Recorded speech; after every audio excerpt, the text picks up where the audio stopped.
Throughout our lives, we often measure ourselves by what others think, whether it's family, friends, colleagues, or even strangers. We're taught from a young age to value others' feedback, to conform to expectations, to fit in and to please those around us. This starts as early as school, where fitting into certain groups or being liked by certain people seems to define our worth. As we grow older, we carry that mindset with us, often without even realizing it. We spend our lives seeking approval, fearing disapproval, and striving to present a version of ourselves that others find acceptable. At family gatherings, we may hold back our true thoughts, fearing judgment from relatives who think they know better. At work, we might hold ourselves back, sticking to safe choices rather than bold, authentic moves that could ruffle feathers. Even in friendships, we sometimes tiptoe, afraid of showing who we really are. We smile when we don't feel like smiling, we agree when we don't really agree, and we bend to the expectations placed upon us, letting others' views shape our decisions. This leads to a life where we're constantly performing, censoring ourselves, and striving to fit into someone else's definition of good enough. But over time, the weight of these expectations begins to wear on us. It becomes exhausting to keep up with what everyone else thinks is best for us, whether it's about our choices in relationships, our career paths, or our way of life. We pour time and energy into trying to keep people satisfied, avoiding judgments, and living up to standards that aren't even our own. This creates an inner tension, a feeling of being disconnected from our true selves, as if we're living someone else's life. We lose sight of who we are, buried beneath the layers of others' perceptions and desires. When you reach a certain age, however, you begin to see how little these opinions actually matter. You start to realize that no one else truly knows your journey, your struggles, or your dreams. They don't see the whole picture of who you are. They see only what they choose to see or what they want to see, often judging through their own limited lens of understanding. And more often than not, their opinions are influenced by their own fears, insecurities, and projections. In other words, the criticisms and judgments they pass on to you are more a reflection of their own issues than they are of any truth about you. This shift in perspective allows you to let go of that external pressure. You come to understand that the only person who truly needs to approve of your life is you. By setting aside the fear of others' opinions, you open the door to live in alignment with your values, your desires, and your truth. Instead of worrying about how you'll be seen, you start asking yourself how you want to live and what brings you real satisfaction. This brings a powerful sense of liberation, as you no longer need to mold yourself to fit into someone else's narrow definition of success or happiness. As this awareness deepens, you learn that living authentically means being true to who you are, regardless of the judgments that come your way. You start to see that people will always have opinions, whether they're supportive, indifferent, or critical. But these opinions aren't permanent or binding. They're fleeting thoughts that often mean far less than we initially believe. You realize that if you spend your life trying to meet everyone's expectations, you'll only end up losing yourself. The pursuit of perfection is one of the greatest illusions we hold on to throughout our lives. From an early age, society instills in us the idea that success means getting everything just right, that to be worthy, we must strive for some unattainable level of flawlessness. We learn to equate perfection with happiness, success, and acceptance. It seeps into every area of life. We aim for the perfect career, the perfect family, the perfect appearance, and even the perfect response to every challenge that comes our way. We tell ourselves that if we can just reach this mythical standard, we'll finally feel fulfilled, satisfied, and at peace. This fixation on perfection shows up in the smallest of details. We spend hours agonizing over our work, redoing tasks, and tweaking every little thing in search of that perfect outcome. When we look in the mirror, we focus on every tiny flaw, comparing ourselves to some ideal that we've constructed in our minds or seen in filtered images. We criticize ourselves for every misstep, every small error, holding ourselves to standards that are not only unrealistic but exhausting to uphold. Every project, every task, every role in life becomes a test of whether we can be perfect enough. And when we inevitably fall short, we end up disappointed, frustrated, and doubting ourselves. What's even more challenging is that this quest for perfection can prevent us from taking meaningful risks, trying new things, and fully embracing life's opportunities. We fear that if we can't do something perfectly, we shouldn't do it at all. We hesitate to venture into the unknown, worried that any mistake or misstep will expose us as less than capable. We may avoid going after dreams or goals simply because we're scared of not achieving them to the highest standard. This paralyzing fear of imperfection can hold us back from growth, from learning, and from fully experiencing the richness of life. It becomes a prison, trapping us in a cycle of doubt and hesitation. In relationships, too, the idea of perfection can be destructive. We expect our partners, friends, and family members to fit an idealized version of what we think they should be. When they fall short, as they inevitably will, we feel disappointed or let down. But the truth is, they're human, just like us. We're all imperfect beings, each of us flawed in our own unique ways. By holding ourselves and others to these impossible standards, we set ourselves up for a life filled with unnecessary frustration and dissatisfaction.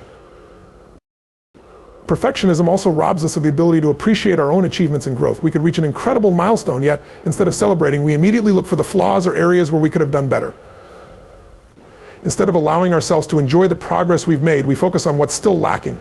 This endless pursuit of better leaves us unable to be present in the moment, to savor our successes, and to feel proud of how far we've come. It blinds us to the beauty of our journey, always pushing us to strive for the next level of perfect without appreciating the steps we've already taken. This drive for perfection can also lead to burnout.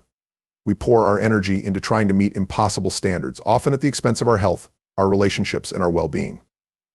Constantly pushing ourselves to do more, to be more, leaves us drained, exhausted, and disconnected from what truly matters. We sacrifice balance, relaxation, and genuine happiness on the altar of perfection, believing that one day when we finally reach that perfect state, it will all be worth it. But the truth is, there's always another level, another goal, another expectation, and the cycle never ends. Ironically, it's often our imperfections that make us truly valuable and relatable. In a world obsessed with perfection, it's the authentic human moments, the times when we stumble, the times when we're vulnerable, the times when we show up as we truly are that resonate most with others. Trying to be perfect can create a barrier between us and those around us, making us seem distant, unreachable, or overly polished. But when we let go of that need to be flawless, we allow others to see us for who we really are, someone real, someone who has struggles and challenges just like everyone else. In the end, the pursuit of perfection becomes a form of self-sabotage. It sets a standard that no one can ever truly reach and creates a never-ending list of things we should be doing better. Instead of finding joy, peace, and satisfaction, we end up feeling like we're constantly falling short. The idea of perfection tricks us into believing that our worth is tied to what we can accomplish or how flawlessly we can present ourselves, rather than embracing the truth that our value comes from simply being human in all our glorious imperfections. For much of our lives, we're led to believe that success is measured by what we own: the bigger house, the newer car, the designer clothes. Society often ties our sense of self-worth to material possessions, reinforcing the idea that these items represent achievement, status, and fulfillment. We're taught to accumulate, to always want more, to treat each purchase as a step closer to happiness. Commercials, billboards, social media, and the people around us send a steady stream of messages telling us that if we just acquire that next thing, a bigger home, the latest phone, a luxury watch, will feel complete. This attachment to material things can begin subtly, almost innocently. At first, we just want to live comfortably, to have enough to support ourselves and our loved ones. But soon, comfort isn't enough, and we start equating more things with a better life. We fill our homes with stuff, from expensive electronics to furniture to clothes we hardly wear. We get into the habit of collecting, thinking that each new item will add to our happiness. Each time we acquire something new, there's a temporary rush of excitement, a momentary thrill that feels like fulfillment, but it's fleeting. Soon the novelty wears off, and the once cherished possession becomes just another item collecting dust. The desire for material things can also trap us in a cycle of comparison. We start looking around at what others have, comparing ourselves to neighbors, friends, or even strangers online. We wonder if we're keeping up or if our belongings reflect well on us. It's as if our sense of self becomes entangled in what we own. We look to possessions to signify our value, our success, and our place in the world. The bigger the paycheck, the fancier the car, the higher end the clothes, the more we think we're winning at life. But as we invest more and more into material goods, we often find that the satisfaction is shallow and temporary, creating a constant hunger for more. Over time, this attachment to possessions can start to weigh us down. The things we own begin to own us, in a way. We work longer hours to afford them, sacrificing time that could be spent on experiences or with loved ones. We go into debt or overextend ourselves financially, chasing after that next possession that promises happiness. We may even feel obligated to protect and maintain these things, worrying about scratches, repairs, or keeping them up to date. It's a cycle that can create stress and even anxiety as the pressure to keep up with this lifestyle mounts. Instead of adding joy to our lives, these possessions can become burdens. And as we age, our relationship with material things starts to shift. We come to realize that objects don't hold the same value as memories, relationships, or experiences. When you reflect on what truly brought you happiness, it's rarely the things you own, it's the people you spend time with, the places you visited, the moments of connection and laughter. Material possessions might add convenience or temporary pleasure, but they don't fill the deeper needs for meaning, belonging, and purpose. They can't provide love, friendship, or fulfillment. When the newness wears off, they're simply objects, not sources of lasting joy. This shift in perspective also brings clarity about what matters most. As the years go by, we see that life is about the intangibles: health, relationships, personal growth, and peace of mind. Material items can't heal a broken relationship, bring peace to a troubled heart, or add years to your life. They're just things, and in the grand scheme of things, they're replaceable and ultimately irrelevant to who we are. The house, the car, the gadgets, the clothes, none of it defines our character or legacy. We start to appreciate simplicity and focus more on experiences, on giving rather than accumulating, on creating memories rather than collecting objects. It's a freeing realization, understanding that we don't need to constantly acquire to feel worthy. We don't need to measure our lives by what we own, but by how we live.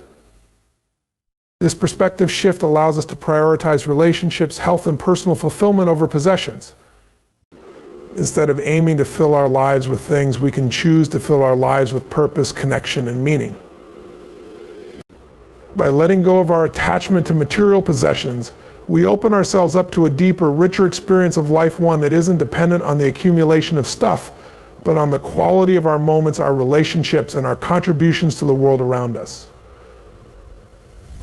Regret is a heavy burden to carry. It's one of those emotions that creeps into the quiet moments, when life slows down and memories of past decisions, failures, and missed opportunities flood our minds.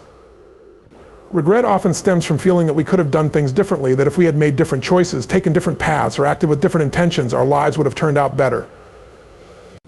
It's easy to look back with a sense of remorse, seeing the wrong turns and wishing we could erase them. But regret, especially when held onto for too long, becomes like a weight, anchoring us in a place of sorrow, guilt, or frustration that's hard to escape. The truth is, mistakes are an inevitable part of life. From the moment we take our first steps as children, we're learning through trial and error, through falls and failures. Mistakes teach us resilience, they sharpen our instincts, and they give us a depth of experience we couldn't gain otherwise. Yet society often conditions us to fear mistakes, to see them as proof of inadequacy or weakness. We're taught to believe that success is about doing everything right, and that missteps or wrong choices are flaws to be hidden rather than lessons to be embraced. This mindset can lead us to dwell on our mistakes, viewing them as defining moments that somehow reduce our worth. As we grow older, regrets over these perceived missteps can start to accumulate. We might feel remorse over relationships that didn't work out, opportunities we didn't take, careers we pursued or didn't pursue, the people we hurt or disappointed, the times we failed to speak up, the moments we let fear or insecurity guide our choices. These memories can haunt us. Regret can create an endless stream of what if scenarios, drawing us into an imaginary world where we picture how different things could have been if only we'd acted differently. But this backward-looking focus doesn't change the past, it only robs us of our present peace. Holding on to regret often leads to a kind of self-punishment. We replay our mistakes in our minds over and over, as if by reliving them we could somehow redeem ourselves or fix what's already done. We blame ourselves, allowing shame and guilt to color our self-perception, sometimes even convincing ourselves that we don't deserve happiness or success because of our past choices. This self-imposed punishment can be deeply damaging, eroding our self-confidence and sense of self-worth. Instead of seeing ourselves as complex, evolving individuals, we start to identify solely with the choices we regret, letting them overshadow the full picture of who we are. But with time and reflection, we come to see that regret doesn't serve us. Mistakes are not proof of our shortcomings, they're evidence of our humanity. They show that we had the courage to make choices, to take risks, and to learn. Every mistake is a chapter in our story, filled with lessons that shape us, deepen our understanding, and equip us for future challenges. Regret is simply a reminder that we had aspirations, that we cared enough to try, even if the outcome wasn't what we'd hoped. By acknowledging this, we start to view our mistakes with compassion rather than judgment. Letting go of regret requires a shift in perspective, a willingness to forgive ourselves, to understand that we were doing the best we could with the knowledge and resources we had at the time. We begin to see that, in many cases, our mistakes were necessary steps on the path to growth. The relationships that ended taught us about love, boundaries, and compatibility. The career moves that didn't work out helped us discover what we truly value in our work. The moments when we held back out of fear showed us the importance of courage. Each misstep offered a lesson, an insight that we wouldn't have gained otherwise. As we age, we realize that regret is often a waste of precious time and energy. Life is too short to dwell on what can't be changed. We can choose to view our past with acceptance, focusing on the insights gained rather than the pain caused. When we allow ourselves to see mistakes as part of the journey rather than obstacles along the way, we can start to release the hold that regret has on us. The what-ifs begin to fade, replaced by gratitude for the lessons learned and the person we become as a result. Instead of feeling trapped by our past, we find ourselves liberated by the wisdom it's given us. Ultimately, regret can be transformed into a source of strength. The times we stumbled, the times we failed, the times we hurt others or ourselves, they're reminders that we're human, that we're always learning, always evolving. By embracing our mistakes and letting go of regret, we make space for self-compassion, for growth, and for the freedom to live fully in the present. Seeking validation is a deeply ingrained part of the human experience. From a young age, we're taught to look outside of ourselves for approval, to seek affirmation from others as a way to measure our worth. It starts with the small things: getting praise for a good grade, being told we're doing a good job, or hearing that we're making others proud. These early experiences create a foundation where our sense of value becomes entangled with how others see us. We learn that to be good, to be worthy, we need to please others, to meet their expectations, and to live up to the image they have for us. Over time, this search for external validation can become a core part of how we navigate our lives, often without us even realizing it. As we grow older, seeking validation continues to shape our behavior and our choices. We start to base our decisions on how we believe others will perceive us. We might choose a career not because it resonates with our passions, but because it's respected by society or impresses others. We might alter our appearance, our personality, or our values to fit in with a particular crowd, thinking that if we can just be what they want, we'll feel accepted. In relationships, we may suppress our true feelings, avoid speaking up, or go along with things that don't sit right with us, all in an effort to maintain harmony and avoid rejection. The constant desire to be seen in a positive light can lead us to bend and shape ourselves to fit the ideals and expectations of those around us. The problem with relying on external validation, however, is that it's fleeting and unpredictable. People's opinions change, social norms evolve, and what one person admires in us, another may criticize. By grounding our worth in the shifting sands of others' judgments, we end up on an emotional roller coaster, constantly seeking approval to feel valuable. This cycle is exhausting. It leaves us continually striving, pushing, and trying to please everyone but ourselves. We find ourselves questioning our actions, our choices, and even our identity, wondering if we're good enough based on the feedback we receive. In the pursuit of validation, we often lose sight of who we truly are. This constant need for approval can be particularly limiting when it comes to self-expression and personal growth. Instead of exploring our true interests, passions, and desires, we stifle them, fearing that they won't be accepted or understood.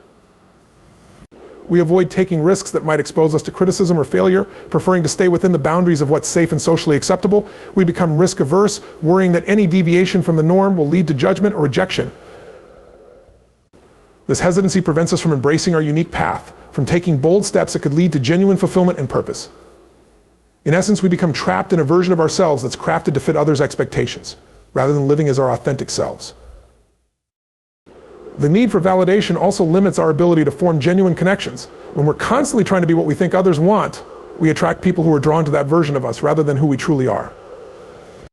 This can lead to superficial relationships where we're constantly trying to maintain an image instead of being open and vulnerable. We end up feeling isolated even among friends because deep down we know they don't see the real. By hiding our true selves, we deprive others of the opportunity to connect with us on a deeper level, and we deprive ourselves of the chance to be fully seen and accepted for who we are. Over time, the weight of constantly seeking validation can erode our sense of self. We become so accustomed to molding ourselves to fit others' opinions that we start to forget what we actually want, what truly makes us happy, and what aligns with our values. Our confidence becomes fragile, easily shaken by criticism or disapproval. We may find ourselves feeling lost or empty, wondering who we are outside of others' expectations. This dependency on validation leaves us vulnerable, as we've essentially handed over our self-worth to the opinions of others, making it difficult to stand strong in our identity when faced with challenges or criticism. Yet there comes a point where we realize that true fulfillment doesn't come from outside praise or approval, it comes from within. Relying on others to validate us only leads to an endless chase, a life of trying to meet standards that are not our own. We begin to see that external validation is at best a temporary boost, while genuine self-worth is a steady, unshakable foundation. By shifting our focus inward, we can start to define our own values, set our own standards, and find validation within ourselves. Instead of looking to others to affirm our worth, we start to ask ourselves what feels right, what aligns with our true self, and what brings us joy and fulfillment. Embracing self-validation doesn't mean we stop caring about others or disregard their feedback. It simply means that we don't let their opinions dictate our worth or our choices. We develop an inner compass, a sense of self that isn't swayed by every opinion that comes our way. We learn to listen to our intuition, to trust our instincts, and to stand confidently in our truth. This inner validation provides a sense of peace and freedom that external approval can never offer. We stop needing to prove ourselves, stop trying to fit into molds, and instead focus on becoming the best version of who we already are. Holding on to grudges can feel deceptively empowering at first. When someone wrongs us, whether they've betrayed our trust, hurt our feelings, or acted in a way we believe to be unjust, it's natural to feel anger and resentment. We hold tight to these emotions as if they're a protective shield, believing that by keeping the memory alive, we'll somehow gain control or justice over what happened. But as time goes on, grudges don't protect us, they bind us. They tie us to past pain, locking us into a cycle of bitterness and keeping us from moving forward. What may start as a defense mechanism can become a heavy weight that affects our well-being, our relationships, and our ability to fully live in the present. When we hold on to a grudge, we replay the events that hurt us, again and again, reinforcing the anger, the betrayal, and the sense of injustice. We may feel that by holding on to the resentment, we're punishing the other person, keeping them accountable for what they did. But the reality is that the person we're hurting most is ourselves. Grudges take up mental and emotional space, occupying our thoughts, clouding our feelings, and consuming our energy. They can lead to stress, anxiety, and even impact our physical health as we harbor this negativity within us. The very act of holding on to a grudge can drain us, making it harder to find joy, peace, and balance in our lives. Grudges also have a way of spilling over into other areas of our lives, often without us realizing it. The anger or bitterness we feel toward one person can make us wary, mistrusting, or overly guarded with others. We may build walls around ourselves, avoiding closeness or vulnerability out of a fear of being hurt again. This need for protection born from a grudge can prevent us from forming deep, meaningful relationships. Instead of seeing each person or experience as new and unique, we may project past hurts onto them, assuming the worst or expecting betrayal. In this way, holding on to grudges can isolate us, limiting our ability to connect with others and robbing us of the chance to build new, positive memories. Moreover, grudges have a way of becoming a part of our identity. The more we replay the story of how we were wronged, the more we start to see ourselves as victims. We define ourselves by the hurt we've experienced, by the injustice we endured, and we carry this narrative with us, letting it shape our self-perception. This identity of the wronged one can limit us, keeping us from seeing our own strength, resilience, and capacity for growth. Instead of focusing on how we can move forward, we stay fixated on what happened to us, stuck in a place of blame and resentment. This victim mindset can prevent us from embracing our own power and from recognizing that we have the ability to heal and to thrive, regardless of what someone else may have done. Letting go of grudges doesn't mean condoning or forgetting what happened. It doesn't mean we minimize our pain or dismiss our feelings. Letting go is about releasing the hold the past has on us. It's about freeing ourselves from the chains of resentment and reclaiming our peace. When we forgive, we're not excusing the actions of others. We're choosing to no longer let those actions dictate our emotional state. We're deciding that our happiness and well-being are more important than staying attached to past hurts. Forgiveness is not about the other person. It's a gift we give to ourselves, a step toward personal liberation and inner peace. Releasing a grudge allows us to regain control over our emotions and our life. We're no longer tied to a past event that we can't change. Instead, we're free to focus on the present and to build a future that reflects our values and desires. Without the burden of resentment, we can approach life with a lighter heart, an open mind, and a sense of possibility. The energy that was once directed toward harboring anger can now be channeled into something productive and fulfilling, into our passions, our goals, and the relationships that bring us joy. We regain the capacity to be fully present, to enjoy the moments and people around us without the shadow of past hurts. Ultimately, letting go of grudges empowers us to heal. It allows us to step out of the role of the wronged person and into a role of strength, resilience, and peace. By releasing our attachment to past pain, we open ourselves up to growth, to learning from the experience, and to embracing the lessons it offered. Holding on to grudges only keeps us stuck, limiting our potential and keeping us tethered to negativity. But by letting go, we make space for positive emotions, for acceptance, and for a deeper understanding of ourselves. We recognize that, while we can't change what happened, we can choose how we respond to it, and that choice is the true path to freedom and inner peace. In a world that often idolizes youth, the desire to hold on to it is everywhere. Society constantly tells us that to be young is to be valuable, vibrant, and worthy. This message is reinforced by the media, by beauty standards, by endless industries devoted to anti-aging products, cosmetic enhancements, and all the secrets to looking and feeling young. We're led to believe that aging is something to be feared, to be resisted at all costs. But in chasing youth, we often overlook the unique beauty, wisdom, and fulfillment that can only come with age. We become so fixated on maintaining the appearance, energy, and lifestyle of our younger years that we risk missing out on the gifts that each new stage of life has to offer. The pursuit of youth often becomes a relentless cycle. We spend time, money, and energy on procedures, products, and regimens that promise to keep us looking younger, often forgetting that these external efforts can't stop the natural process of aging. Chasing youth can feel like chasing a mirage. The closer we think we get, the more elusive it becomes. We might achieve a temporary sense of satisfaction, a wrinkle smoothed, the hair color refreshed, a youthful outfit that temporarily lifts our spirits, but ultimately these efforts only mask rather than prevent the inevitable. In the quest to preserve our younger selves, we can start to feel as though our worth is tied to how well we can defy time. This focus on youth can also lead to a sense of dissatisfaction and insecurity. When we measure our worth by youthful standards, we inevitably begin to feel less than as we age. We compare ourselves to younger versions of ourselves or to those who are in an entirely different season of life, forgetting that each stage has its own value. We may feel as though we're losing our beauty, our vitality, our relevance, all because we're clinging to an idea that no longer reflects who we are. This fear of aging can rob us of our confidence and self-worth, creating a sense of inadequacy that grows as time passes. By idolizing youth, we inadvertently diminish the beauty of the present moment, failing to embrace who we are and what we have to offer right now. Moreover, the pursuit of youth can prevent us from embracing the wisdom and perspective that come with age. Each year we gather experiences, insights, and lessons that shape us into more compassionate, resilient, and grounded individuals. Youth has its vibrancy, yes, but it often lacks the depth that comes from a life fully lived. With age, we gain a better understanding of ourselves and the world around us. We develop a sense of perspective that allows us to appreciate what truly matters, to let go of trivial concerns, and to approach life with a greater sense of gratitude and grace. This wisdom is a gift that only time can give, yet in our obsession with staying young, we can overlook it, entirely missing out on the richness that comes with growing older. Chasing youth can also keep us trapped in a mindset that limits personal growth. By trying to hold on to who we were, we resist evolving into who we are meant to become. Every stage of life brings new opportunities for growth, new passions to explore, and new facets of ourselves to discover. When we cling to the image of our younger selves, we restrict this natural evolution, becoming stagnant instead of embracing change. The pursuit of youth can prevent us from fully stepping into the power and purpose of our later years, from pursuing new dreams and cultivating deeper connections. In focusing so much on looking and feeling young, we can overlook the opportunity to develop qualities like patience, empathy, and resilience, qualities that give our lives a deeper sense of meaning and fulfillment. There's also a unique freedom that comes with aging, a shedding of insecurities and superficial concerns that often weigh heavily in our younger years. As we age, we start to care less about what others think, less about fitting in, and more about living authentically. We learn to appreciate ourselves in a new way, valuing our experiences, our growth, and our inner qualities rather than focusing solely on appearance or superficial standards. This freedom allows us to be more present, to connect more deeply with others, and to live in a way that aligns with our true values. But if we're constantly chasing youth, we miss out on this liberation, clinging instead to insecurities and concerns that no longer serve us.